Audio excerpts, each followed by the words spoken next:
শুভ সকাল বন্ধুরা, তোমরা সবাই কেমন আছো? আশা করছি তোমরা সবাই ভালো আছো এবং সুস্থ আছো। আমার পরিবারে তোমাদের সবাইকে অনেক অনেক স্বাগত আর অনেক অনেক ভালোবাসা জানিয়ে আজকের ভিডিওটা শুরু করছি। আমার পরিবারে তোমরা সব প্রথম থেকে যারা যারা আমার ভিডিও দেখছো, তোমাদের সবাইকে অসংখ্য অসংখ্য ধন্যবাদ আমার পাশে থাকার জন্য, আমাকে সাপোর্ট করার জন্য। আশা করছি তোমরা সবসময় আমার পাশে থাকবে, আমাকে সাপোর্ট করে যাবে। আর তো যেই বন্ধুরা আমার নতুন ভিডিও দেখছো, তোমাদের আমার ভিডিও দেখার জন্য অসংখ্য ধন্যবাদ। আর আমার ভিডিও দেখে যদি ভালো লাগে তাহলে লাইক, কমেন্ট, সাবস্ক্রাইব করতে একদম ভুলো না। সাবস্ক্রাইব করে আমার পাশে থেকো আর একটা কমেন্ট করে দিও, তাহলে আমিও বুঝতে পারবো যে তোমরা কোথা থেকে আমার ভিডিও দেখছো। আর একটা কমেন্ট করলে আমিও কমেন্টের মাধ্যমে তোমাদের পরিবারে গিয়ে তোমাদেরকে ভালোবাসা দিয়ে আসতে পারবো। তোমাদের সাপোর্টের কিন্তু অনেক দরকার, তোমাদের সাপোর্ট না হলে কিন্তু একদমই এগিয়ে যেতে পারবো না। তো চলো শুরু করি আজকের ভিডিও। তো এদিকে আমি সকালবেলা আজকে সুজি করেছিলাম, যে বড় ছেলে স্কুলে যাবে, তো তার জন্য সুজি করেছি।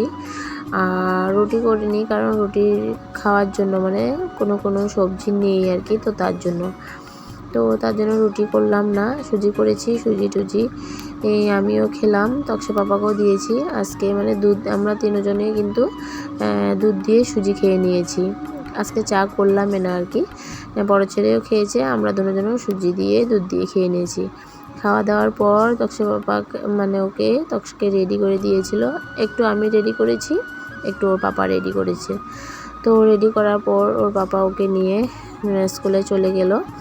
আর আমিও ঘরে কিছু টুকটাক কাজ করে নিয়েছি। আর ঘরে এসে দেখো, এদিকে সুজি একটু ছিল যে কড়াইতে, এটা বাটিতে ঢেলে নিলাম আর কি। আর এদিকে যে বাসনগুলো ছিল, আজকে অন্য কোনো বাসন না, 4টা বাটি আর 4টা চামচ, এগুলোই আর কি। তো এগুলোই আমি ধুয়ে নিচ্ছি।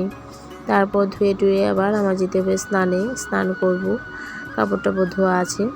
তো ছোটো সোনাকে কিন্তু আমি এদিকে পাশে বসিয়ে রেখেছি। আজকাল ছোটো সোনাকে একদমই বিছানাতে বসানোটা অসম্ভব ব্যাপার হয়ে যায় আর কি। তো তার জন্য আমি ওকে নিচে বসিয়ে রেখেছি। আমিও বাসন ধুচ্ছি, ওকে সাইডে বসিয়ে ওর সাথে কথা বলে বলে বাসনগুলো ধুয়ে নিচ্ছি। আর এখন যেহেতু একটু একটু হাবুত কাটতে পারে, তো হাবুত কেটে এসে এটা জিনিস ধরে নেয়। আর খুবই টানাটানি করে জিনিস ধরার জন্য এক জায়গায় বসে থাকে না। তো তার জন্য ওকে নিয়ে এখন একটা অনেক রিস্কের ব্যাপার হয়ে গেছে আর কি। তো তারপর এখানে আসার পরে আমি ভেবেছিলাম ওকে একটা গামলাতে বসিয়ে তারপর আমি কাপড়গুলো ধোবো। তো কিন্তু সেটা হলো না, কারণ ও গামলাটার সাইডটাতে ধরে দাঁড়িয়ে যাওয়ার চেষ্টা করে, দাঁড়িয়ে গিয়ে নিচে নামার চেষ্টা করে। তো তার জন্য সাইডে যখন ধরে দাঁড়ায়, তখন কি হয়, গামলাটা এক সাইড হয়ে পড়ে যায় আর কি। তো ওমন করে হলে কিন্তু ওরই ওর মাথাটাতেই ফেটে যাওয়ার চান্সটা বেশি আর কি। তো তার জন্য এরকম করে আর বসালাম না। তারপর আমি কি করলাম, এবারে দিদি আছে, দিদিকে বললাম যে দিদি তুমি একটু কুলে করে নিয়ে তোমাদের বারান্দায় বসো, আমি কাপড় চোপড়গুলো ধুয়ে নিই। তারপরে দিদি বললো ঠিক আছে দাও, তুমি তাড়াতাড়ি করে কাপড়গুলো ধুয়ে স্নান করে নাও, পরে আমিও কাজ করব, আমারও অনেক কাজ আছে। তো ওরা সোনাকে লয় কুলে, তো তার জন্য কিন্তু আমার অনেকটা হেল্প হয়। আমি কিন্তু আগে ভাবতাম সোনাকে কে কী ধরবে না করবে আর কি। তো এখানে সবাই লয়, ওই দিদিও লয় আর বাইরে ওরাও লয় আর কি। এই যে আমার যে পাশে বসে আছে, এইটা হলো গিয়ে আমাদের বাড়ির মালিক নিয়ে আর কি, বাইরেও আমরা বাইরে বলে ডাকি মালিক নি, কারণ আমাদের থেকে অনেকে বড় হবে কি আমাদের মায়ের বয়সের হবে আর কি। এ বাইরেও আমার মায়ের বয়সেরই হবে, কিন্তু তাও ওরা মানুষগুলো কিন্তু অনেক ভালো। আর বাইরের বাবা, ওরাও কিন্তু মানুষগুলো অনেকই ভালো। আমার ছোটো সোনাকে সবাই অনেক ভালোবাসে আর কি। আর ছোটো সোনাকে নিয়ে কিন্তু আমার কাজ করতে কখনো কখনো অনেক অসুবিধা হয়ে যায়। আর আমিও তাড়াতাড়ি করে কাপড় টাপড়গুলো ধুচ্ছিলাম, যেহেতু লোকের কাছে দিয়ে আছি ছোটো সোনাকে। ওরাও আবার পট করে কত টাইম নেবে বলো তো, যে কেউ তোমার সোনাকে ধরো, এই কথাটা বলার আগেই আমি চেষ্টা করি যে ওরা আমাকে আমার কাছে ছোটো সোনাকে নিয়ে আসার আগেই আমি ওদের কাছ থেকে ছোটো সোনাকে গিয়ে নিয়ে আসবো, এইটাই চেষ্টা করি আর কি আমি সবসময়। তখকে মানে স্কুলে দিতে গেছে ওর পাপা, তো ওখানে আসেনি। 11টার সময় বলে ছুটি দেবে, তো তার জন্য মানে ওইদিকে একটু টাইম থেকে তারপরে ওকে একবারে নিয়ে আসবে আর কি। আর ওর পাপা থাকলে কিন্তু অনেকই ভালো হয়, অনেকটা হেল্প হয় আর কি। কারণ কি ছোটোকে একটু টাইম মানে রাখে, যতটুকুই রাখে, কিন্তু জানো তো ছেলে মানুষে বেশি টাইম বাচ্চা রাখতে পারে না। আমরা সারাদিন দেখো ঘরের এত কাজ করে আমরা মানে আমাদের সব দিদিভাইদের কথাই বলছি, আমাদের গৃহিণীদের কথা বলছি, যে আমরা ঘরের এত কাজ বাজ সামলিয়ে, বাইরে ঘরে সব কাজ সামলিয়ে আবার বাচ্চা সামলিয়ে কত কাজ করি, কিন্তু ওরা কিন্তু যদি 5-10 মিনিট বাচ্চা সামলায় ওদের মানে ওরা মানে হিমশিম খেয়ে যায় আর কি, যে কে পারবো না, কি করব। তো কখনো আমি আবার আগের ছোটো তক্সা পাপাকে বলি যে আমি যেমন রাখি, যখন তুমি যদি এমন করে রাখো তাহলে তোমার কি অবস্থা হবে বলো তো। তো ও কি বলবে তখন বলো জানো, ও বলে যে হ্যাঁ ঠিক আছে, তবে তুমি চলে যাও কাজে, আমি বাচ্চা সামলাবো। এটা কি সম্ভব বলো? না আমরা বাইরে গিয়ে কাজ করতে পারবো আর না কিছু। তো এইসব কথা আমাদেরকে বলে তো লাভ নেই। এমনটা যখন এরকম করে বলে না, কখনো সত্যি অনেক ভালো খারাপ লাগে যায়। কিন্তু সত্যি তোমাদের সাথে কথাগুলো শেয়ার করলাম। আরে আমরা যদি কাজ করতে পারতাম তাহলে তো কাজই করতাম, তোমাদেরকে আর বলতে হতো না, না? তো কখনো বলি আর কি, কখনো বাচ্চা সামলাতে অস্থির হয়ে গেলে তখন বলি যে তুমি রাখো, তো পারবো না আমি, তুমি সামলিয়ে দেখো কেমন লাগে। এই কথা বলার পর যদি ওরা এই কথাটা বলে যে তুমি তাহলে বাইরে কাজে যাও, আমি বাচ্চা সামলাবো, তখন মনটাতে কেমন লাগে বলো তো। তো সেগুলো ছোটো সোনাকে জানো তো, ছোটো সোনা হওয়ার আগে কিন্তু আমি অনেক আশা করেছিলাম যে আমার মেয়ে হবে, আর মেয়ে হবে খুব আশা করেছিলাম। আর আমি মা দুর্গার কাছে যখনই যা চাই, সত্যি কথা বলতে আমি সবসময় সেটা পাই, কিন্তু এবার সেটা হলো না, এবার উল্টাটা হয়ে গেল। যখনই আমি প্রেগনেন্ট হয়েছিলাম তখনই মা দুর্গাকে বলেছিলাম যে মা দুর্গা আমার কিন্তু একটা ছেলে আছে, তুমি ছেলেটাকে মানুষের মতো মানুষ করো, আমার আর ছেলের দরকার নেই, তুমি আমাকে একটা মেয়ে দিও। তো আমি তো জানি যে মা দুর্গার কাছে আমি যা চাই তা পাবো, তো তার জন্য কিন্তু আমি মা দুর্গার কাছে অনেক মানে আশা নিয়ে আছিলাম আর কি। কিন্তু সেটা আর হলো না, আশাটা পূর্ণ হলো না, ছেলেই হয়ে গেল, মেয়েটা তো আর হলো না। কিন্তু মানে আমি তো ভিডিও তার আগে মানে ছোটো সোনা হওয়ার আগে আমি ভিডিও করতাম না, কারণ ছোটো সোনা গায়ে আসার আগে থেকে আমি ভিডিও করা বন্ধ করে দিয়েছিলাম। যদি ভিডিও করতাম তাহলে সব কিছু তোমাদের সাথে শেয়ার করতাম, কিন্তু ছোটো সোনা যখন গায়ে ছিল স্বাদের মধ্যেও কিন্তু অনেক মজা হয়েছে, অনেক ফুর্তি হয়েছিল। আর তোমরা যদি দেখতে চাও তাহলে আমার মানে রিলসে গিয়ে একটা আপলোড দিয়েছিলাম, আমি একটা রিলস করেছিলাম ছোটো সোনা গায়ে থাকার সময় স্বাদের দিন, এই রিলসটা দেখতে পারো গিয়ে। তো অনেক মজা হয়েছিল কিন্তু আমাদের, আর তো সেটা আর কি। আর খুবই ভালো লেগেছিলো। আর ছোটো ছোটো স্বাদ মানে যখন হবে ওই আমার স্বাদের দিন আর কি, আমি কিন্তু পুতা উঠিয়েছিলাম। পুতা ওঠানোর পর কিন্তু তাও আমি মনে মনে ভেবেছি না, পুতা ওঠালেও কিছুই হবে না, আমার মেয়েই হবে, কারণ যেহেতু আমি মা দুর্গাকে বলেছি আমার মেয়ে হবে আর কি, চাইছি যে মেয়ে হওয়ার জন্য, তো মেয়েই হবে। তো যাই হোক, মেয়ে তো হলো না, মানে ছেলেই হলো। কিন্তু ছোটো সোনা যখন মানে হয়েছে 14 আগস্টতে হয়েছিল, 14 আগস্টতে আমি আর আমার হাজব্যান্ড গিয়েছিলাম হসপিটালে। যাওয়ার পর মানে যেদিন যাই সেদিনে লগালগি কিন্তু আমাকে অ্যাডমিট করে দেয়, যেহেতু আমার বড় ছেলে প্রথম থেকেই মানে সিজারিং হয়ে আসছিল আর কি, হয়েছিল, তো তার জন্য ওরা লেট করেনি, আমাকে ভর্তি করে দেয়। ভর্তি করে দেওয়ার 1 ঘন্টার মধ্যেই কিন্তু আমার ছোটো সোনা মানে 1 ঘন্টার মধ্যে কি, যাওয়ার 1 ঘন্টার মধ্যে আর কি আমার ভর্তি করে দেয় আর কি। তারপর আমার ছোটো সোনা হয়।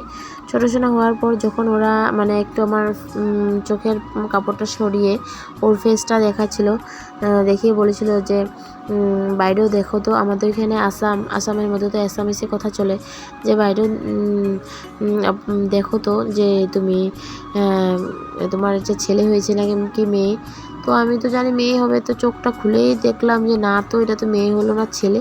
আমার সত্যি কথা বলতে জানো তো মনের মধ্যে অনেক কষ্ট লেগেছিল তখন, কি রাম, আমি তো একদম অন্ধবিশ্বাস ছিল আমার মা দুর্গার উপর যে না আমার তো মেয়ে হবেই, আমি মেয়ে চেয়েছি যখন আমার মেয়েই হবে।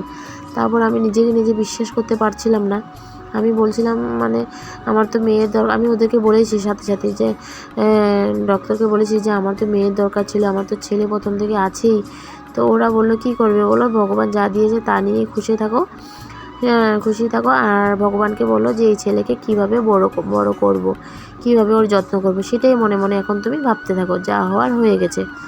তো তো আমি তো মনে মনে, ওরা বলছে আমি চুপচাপে ছিলাম, আমি আর কি বলবো কি ভাববো, কিন্তু সত্যি কথা জানো তো মনে মনে আমি একদম খুশি হইনি তখন, আমার অনেক কান্নাই পাচ্ছিল।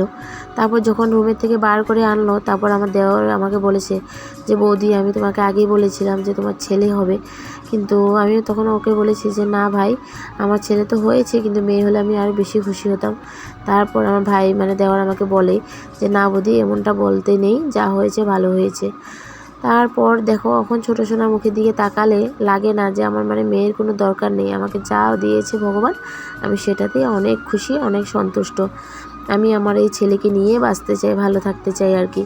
ভগবানকে বলি আমার দুটো ছেলেই যাতে ভালো থাকুক, বড়টাও ছেলে ছোটোটাও ছেলে, ছেলে দিয়েছে এখন ফালানো তো যাবে না। আর ফালানো যাবে কি, ওর মুখের দিকে বাচ্চা হয়ে যাওয়ার পর মুখের দিকে দেখলে কি আর মেয়ের কথা মনে পড়ে? এখন আর আমি ভাবি না যে আমার মেয়ের দরকার, আমার দুই ছেলেই যেন সব সময় সুস্থ থাকে, ভালো থাকে। আমার ছোটোশোনা হওয়ার আগে কিন্তু আমার দেওর আমাকে দেখে বলতো, ও ইয়ার্কি মেরে বলতো যে না বৌদি তোমার কিন্তু ছেলেই হবে। মানে আমি ভাবতাম যে যাই বলুক, কিন্তু আর আমার ননদও বলতো যে আমি তো জানি একদম ফুল গ্যারেন্টি যে আমাদের বৌদির আবার ছেলেই হবে। ও আমার সামনে এসে এভাবে বলতো আর কি, যে আমি জানি যে আমার বৌদির ছেলেই হবে। তো কিন্তু আমি কিন্তু হ্যাঁ না, যে না আমার ছেলে হবে না আমার মেয়ে হবে, এমনটা কিন্তু কারোর সাথে আমি কখনো কিছুই বলিনি। আর আমি মনে মনে একটাই বিশ্বাস ছিল যে আমার কিন্তু মেয়ে হবে আর কি, এমন একটা মানে অন্ধবিশ্বাস বলতে পারো। একদম আমি মানে পুরো গ্যারেন্টি যে আমার ভিতরে আমার পেটের ভিতরে আমার যে মেয়ে আছে, আমার এমনটা একটা ভাবনা ছিল। কারণ যেহেতু মা দুর্গাকে বলেছি যে মা দুর্গা আমার একটা মেয়ের দরকার, আমি জানি, আমি এরকম ভাবতাম যে মা দুর্গাকে যখন আমি বললাম যে মেয়ের দরকার, তো আমার মেয়ে হবেই, মা দুর্গা আমাকে মেয়েই দিবে। কিন্তু জানি না এবার এমনটা কেন হলো। কিন্তু একটা কথা জানো তো, ভগবান কিন্তু যা করে ভালোর জন্যই করে। মা দুর্গা নিশ্চয় আমার জন্য কিছু একটা ভেবেই আমাকে আবার ছেলে দিয়েছে, মেয়ে দেয়নি। তারও হতে পারে কিছু একটা কারণ আছে আর কি। তো সেটাই আর কি। তো যাই হোক বন্ধুরা, অনেক কথা কাজ করতে করতে তোমাদের সাথে অনেক কথা বলে ফেললাম, যে ভগবান যাকে যেটা দেয় তাতে তারা সেটা নিয়েই অনেক খুশি থাকার দরকার আর কি। যেমন আমি দুই ছেলেকে নিয়ে খুশি আছি। মেয়ে চেয়েছিলাম, মেয়ে হয়নি, কিন্তু থাক, মেয়ের দরকার নেই। এখন যে সোনাকে পেয়েছি ওর মুখের দিকে তাকালে আর এখন আমার মেয়ের কথা আমি ভাবি না আর কি, আমি ওকে নিয়েই খুশি আছি। তো সেটাই আর কি, যার যেটা হওয়ার তো হবেই আর কি, এটা কোনো ধরা বাঁধা নেই আর। তো বন্ধুরা সব সময়ই আমি তোমাদেরকে আগেও বলছি, এখনও বলছি, প্লিজ আমার ভিডিওটা স্কিপ করো না, স্কিপ না করে আমার পুরো ভিডিওটা দেখো, আমার পাশে থেকো, আমাকে সাপোর্ট করো। আর আমি যেই দিদিদেরকে কমেন্ট করি যে তোমাদের ভিডিও দেখে আমি ফুল ওয়াচ করলাম বা কিছু এমনটা, তো আমি কিন্তু তোমাদের ভিডিও দেখে কিন্তু ভিডিওটা ফুল দেখি, ফুল ওয়াচ করি। তো আমি তোমাদের ভিডিওটা ফুল দেখলে তোমাদেরও ভালো, আমার জন্য, আমার চ্যানেলের জন্য ভালো। আর তোমরা আমার ভিডিওটা স্কিপ না করে ফুল দেখো, তাহলে আমার ওয়াচ টাইমটা বেড়ে যাবে, তাড়াতাড়ি ওয়াচ টাইমটা কমপ্লিট হতে পারবে। আর আমিও কিন্তু তোমাদের সাপোর্টেই আছি, তোমরা সবাই আমাকে সাপোর্ট করো, আমিও তোমাদের সবাইকে সাপোর্ট করব। তো চলো না আমরা সবাই মিলে একসাথে এগিয়ে যাই। তো মানে একটা কথা কি জানো তো, আমরা একজনকে পারি কিন্তু তাড়াতাড়ি মানে এগিয়ে নিয়ে যেতে আর কি, যদি আমরা একজনকে সাপোর্ট করি তাহলে আর কি। তো সবাই মিলেই চাই এগিয়ে যেতে। তোমরাও এসেছো যে এই মঞ্চে, যে কিছু একটা করার জন্য, কিছু একটা পাওয়ার জন্য, কিছু একটা স্বপ্ন আশা নিয়ে আর কি। আর তেমনটা আমিও কিন্তু অনেক দিন আগে, আজকে 3 বছর আগেই এই চ্যানেলটা খুলেছিলাম, কিন্তু আমি 3 বছর আগে কয়েকটা ভিডিও ছেড়ে দিয়ে আর কি তারপর বন্ধ করে দিয়েছি। তা 1 বছর পর আবার চ্যানেলটা ওপেন করেছি, আবার কয়েকটা ভিডিও দিয়েছি, কয়েকটাকে 6 মাস মতো চালিয়েছি, তারপর আবার আমার চ্যানেলটা অফ করে দিয়েছি, ভিডিও দেওয়া বন্ধ করে দিয়েছি। কিন্তু এখন আবার 1 বছর পর আবার আমি 1 বছর না 1.5 বছর পর এখন আবার আজকে 2 মাস ধরে কন্টিনিউ করছি ভিডিও দেওয়া। তো এবার ভাবছি আর বন্ধ করব না, এবার থেকে কন্টিনিউ করেই যাব, ভিডিও দেওয়াটা চালিয়ে যাব, রোজই দেব, দেখি কিছু হয় কি না। আমিও কিন্তু অনেক আশা নিয়ে ইউটিউবে এসেছি। আর আমার ইউটিউবে আসার মেইন মানে সদস্য হলো আমার ভাগ্নি। ওই আমাকে বলেছে, মামি তুমি ইউটিউবে কাজ করো, দেখো কি হয়, চালিয়ে যাও ইউটিউবটা, মানে ইউটিউবে রোজ ভিডিও দিতে থাকো, দেখা যাক কি হয় আর কি। এটা দিতে তো তোমার ভিডিও আপলোড করতে তো তোমার কোনো টাকা পয়সা খরচা হবে না, একটু খাটনি হবে, একটু পরিশ্রম করে আপলোড দিতে থাকো, ভিডিও চালিয়ে যেতে থাকো আর কি। তো সেটাই বলেছিল ও। আর ওর কথা মতেই কিন্তু আমি 3 বছর আগে চ্যানেলটা খুলেছি, কিন্তু আমি আমার নিজের ভুলেই মানে এরকম হয়ে আছি আর কি, চ্যানেলটাকে গ্রো করতে পারিনি, কারণ যেহেতু আমি চ্যানেলটা ভালো করে চালাইনি। তাই এখন থেকে ভাবছি ভালো করে কন্টিনিউ করবো আর কি। তো বন্ধুরা আমাকে সাপোর্ট করো প্লিজ, স্কিপ না করে পুরো ভিডিওটা দেখো। তো সেটাই। তো আজকের জন্য ভিডিওটা এই তরিকে রইলো বন্ধুরা, ভালো লাগলে লাইক কমেন্ট সাবস্ক্রাইব অবশ্যই করে দিও, সাবস্ক্রাইব করে বন্ধু হয়ে আমার পাশে থেকো। তো দেখা হবে আবার তোমাদের সাথে নেক্সট ভিডিওতে। আজকের জন্য এই তরিকে রইলো, টাটা, বাই বাই।